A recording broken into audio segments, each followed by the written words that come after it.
Hi, this is Dreamwalker, and welcome to True Source, the channel that brings you closer to clarity. This is the Top 5 series. Check out the other Top 5s in the playlist link in the description. Have a suggestion for a Top 5? Let me know in the comments. So how many of you have favorite tools and tricks that you use regularly on your spiritual journey? Maybe you're looking for a new tool or an idea on how to use an existing tool. Maybe you've just started on your journey and you don't know where to start. This video is my top 5 tools, how I use them, and when I absolutely won't use them. Stay tuned at the end for a free and very simple meditation that can raise your vibration and increase clarity when used daily. Let's get right in. Number 5, Tarot and Ouija. Let's get this out of the way first. Number 5 is the most occult-like thing on this list. Once totally taboo and considered evil, dark, or messing with demonic things, these esoteric practices are making a huge comeback these days. I used mostly oracle cards in my youth and recently dove into the world of tarot divination. My journey with Ouija is only just beginning, so I don't really have much to say on that yet. I use tarot for a deeper, higher self-insight and connection to my guides. People think tarot and Ouija is used for contacting spirits or tapping into another realm, specifically in order to obtain information about the future. But the future is not set in stone. Not really. We exist in a world of free will and infinite choice, so seeking answers about the future is quite futile. Tarot and Ouija can give you very deep insight into your own subconscious and also allow your higher self to come through, to give you messages relevant to the present moment. So although it can't tell my future, it can help me understand where I am so I can predict exactly where I might be headed. Number 4, crystals. Another popular tool making a comeback these days are crystals. Things like quartz, lapis lazuli, labradorite, amethyst, you name it, you can probably find it in your local esoteric or even bead shop. Crystals have their own unique energies that support us in our daily lives. There are 2 concepts I want you to get here. Number 1 is that all objects have consciousness and are comprised of and emit energy. Number 2 is that we can interact with and be affected by that energy. This is what gives crystals their power. I use these to meditate. I wear them on a daily basis, and I call upon their consciousness and energy to open my mind to something new or something I might be missing. Crystals are very good at communicating something you might need in a particular moment. I typically use intuition when choosing a crystal to work with, just whatever feels right that day or in that moment. Crystals are often used for healing, but I have not had much experience with physical healing with crystals. While I don't use them for physical healing, I do use them specifically for shifting consciousness, peeling away my specific onion layers, enhancing psychic abilities, and sometimes just making it through from one day to the next. Number 3, candles and incense. These are like the subtle backdrop mood-enhancing tools that don't get much credit, but sometimes are the most essential items to creating that tiny extra shift needed to elevate the vibration or put us in the right mindset. I tend to use color correspondences, but mostly related to chakras and not traditional color correspondence that you would see in like a New Age book or a Wicca book. I might also use or pair a candle color with a crystal's color to enhance that crystal's energy. I also use smudging and incense specifically for cleansing type rituals or cleansing crystals or cleansing tools, other tools like tarot cards. We have 5 senses, right? So why not use them? You can also use them apart from cleansing, also for enhancing that sensory experience. Using all 5 senses in an experience means that we would be in full and complete experience, or as close to a maximum sensory experience as possible. It can only enhance your vibration and build more energy towards your goal. I don't use candles willy-nilly.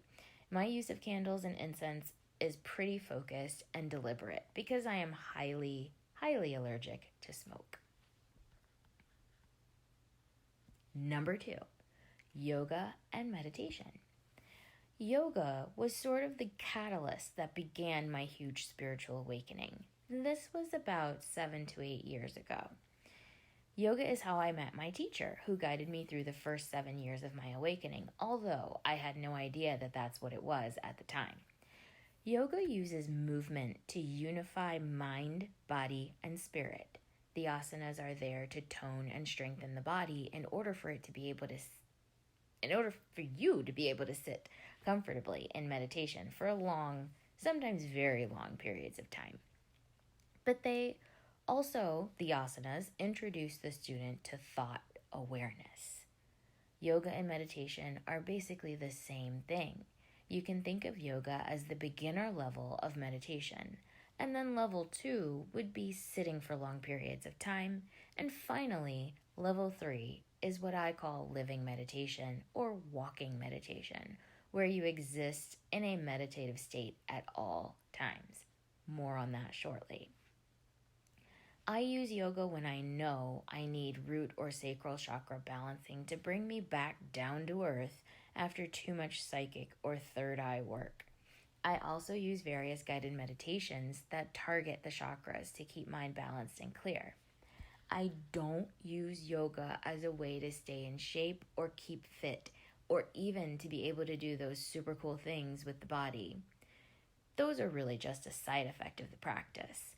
My use of yoga is sporadic and intuitive, and I do it only when the body specifically asks for it. Number 1. Finally reached number 1. The most powerful tool. Arguably the only tool really necessary on a spiritual journey. Did you guess it yet? It's the self. We have all that we need right inside of us. All of the knowledge of the universe, all of the magic, it's right here. The tools are exactly that. They're just tools. They help get our ego out of the way or help us believe in something enough to create a reality state that raises our vibration. Tools can help you start to glimpse reality or get momentary experiences of magic, high vibration, psychic ability, whatever you want to call it. However, all of this is possible through simple awareness and attention on the true self. Not your ego, not that identity as a person with a family and friends and job. No. That stuff is not you. Your true self, deep within, that identifies only as spirit is what I'm talking about. You know this self for moments at a time when you practice yoga or meditation and you feel that euphoria feeling or a feeling of unconditional love or a sensation, simply a sensation deep in the center of your chest or in the crown of your head. It's also spirit you're feeling when you know or you feel something deep within your gut intuitively that comes from seemingly nowhere. These are all indications of experiencing the true self. So, while these tools can all be quite beneficial on a spiritual journey, they can also lead to dependency. So, ultimately, I don't use any of these tools when I sense myself in a low vibration or low vibration emotions, or when my attention is not focused on a pure intention. If my intention is cloudy, or if I start to rely on the tools too heavily, I put them in time out. Think of these tools as something to nudge you along until you cultivate and begin to recognize and experience fully this sense of your true self, and you will naturally use the material tools less and less. Let me know your top 5 most trusted tools in the comments, and as always, like, subscribe, and share if you found this information helpful. If you're ready, we can begin the 10-minute meditation to experience the true self. You'll want to be comfortable, not too cool, not too warm, and wearing comfortable, loose-fitting clothing. Find a quiet area where you won't be disturbed, and let's begin. Sit comfortably or lie down in corpse pose with the legs straight and the arms down by your sides, palms facing up, or with the hands resting on the knees. Close your eyes and begin to notice your breath.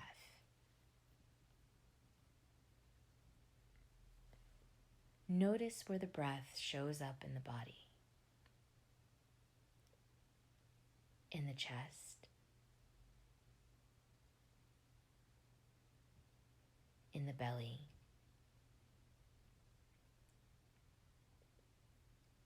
in the abdomen,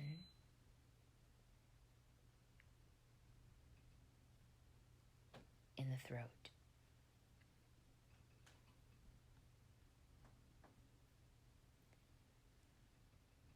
Notice the sensations of your normal breath as it moves gently in and gently back out.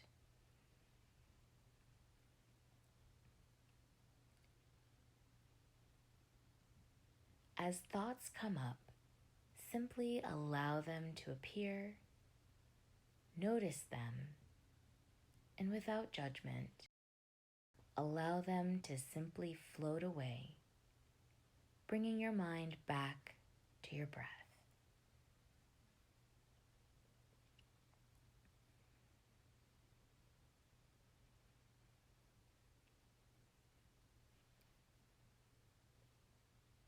Begin to notice the part of the body grounded into the floor or into the chair. Feel the energy of the body meeting the energy of the ground.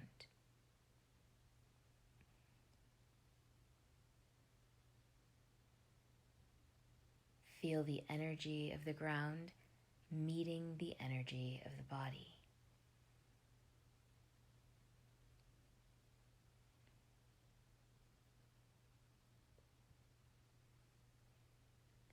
In your mind's eye,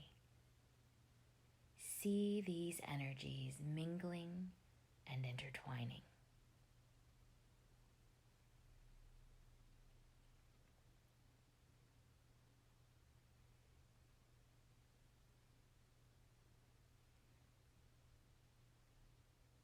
Imagine this energy surrounds your entire body in a bright white light.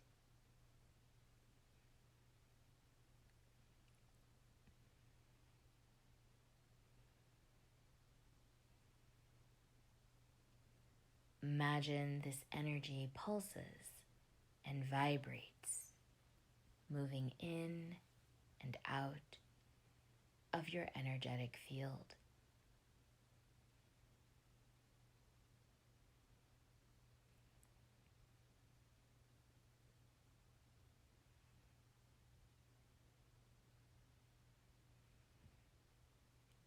See and feel the spiraling of this energy from your head down to your feet.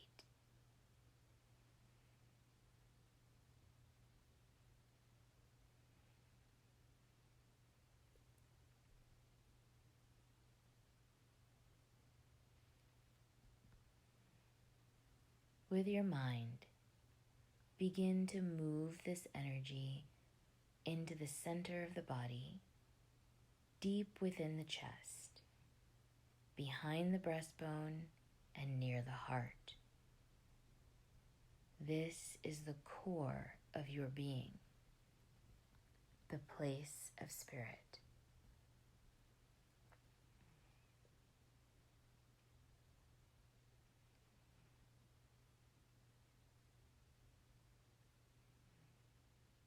Bring your attention and awareness to this place and feel the energy gathering there.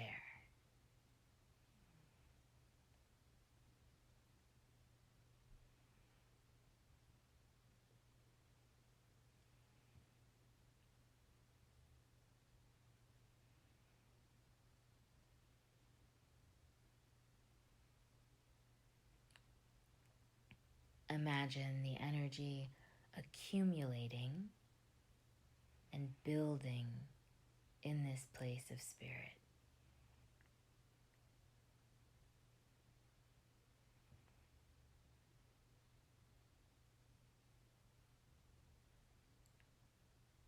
Begin to allow your mind to sink down and down until your awareness and attention moves from your brain and your thoughts down and down into this place of spirit.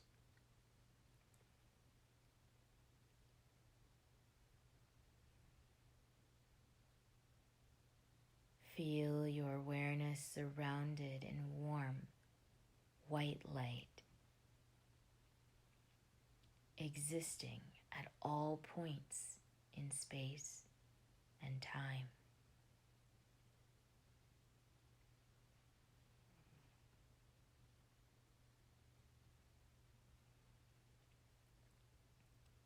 You are spirit.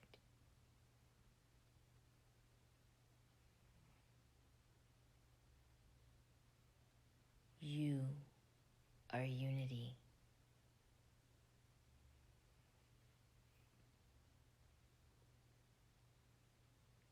You are the source.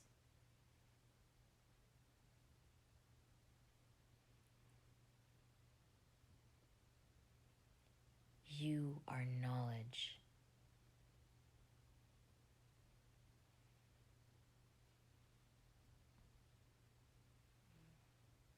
You are all.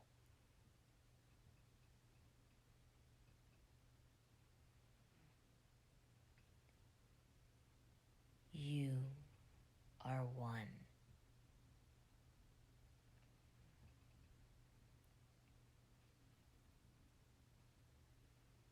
You are unity.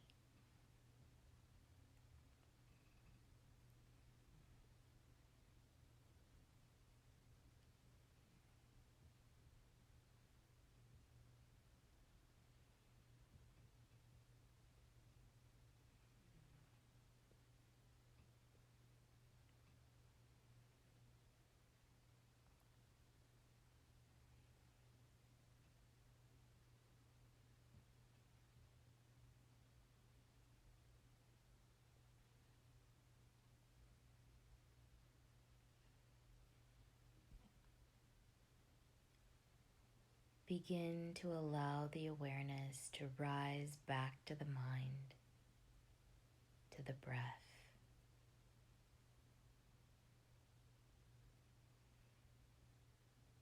Imagine the white light of spirit radiating from the center of the chest into all corners of the body and the energetic field.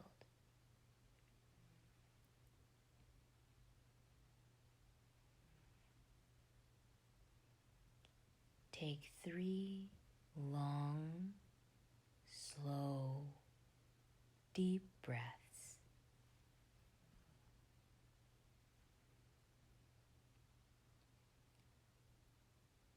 And on the very last one, open your eyes.